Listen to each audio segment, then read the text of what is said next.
When something is important enough, you do it even if the odds are not in your favor. I think it's very important to have a feedback loop where you're constantly thinking about what you've done and how you could be doing it better. Persistence is very important. You should not give up unless you are forced to give up.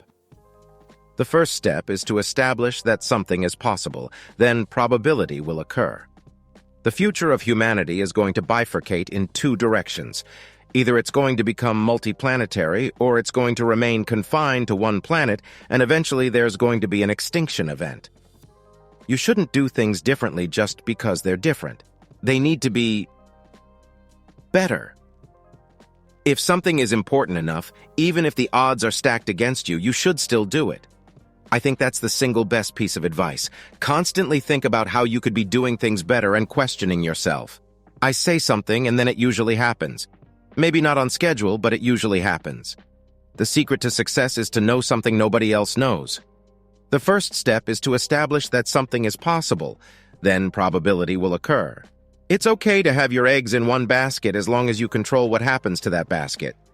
I think it's very important to have a feedback loop where you're constantly thinking about what you've done and how you could be doing it better. If you get up in the morning and think the future is going to be better, it is a bright day. Otherwise, it's not. I don't create companies for the sake of creating companies, but to get things done. Great companies are built on great products. If you're trying to create a company, it's like baking a cake.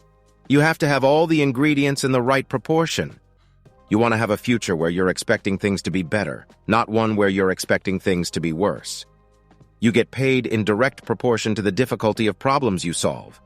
The only thing that makes sense is to strive for greater collective enlightenment.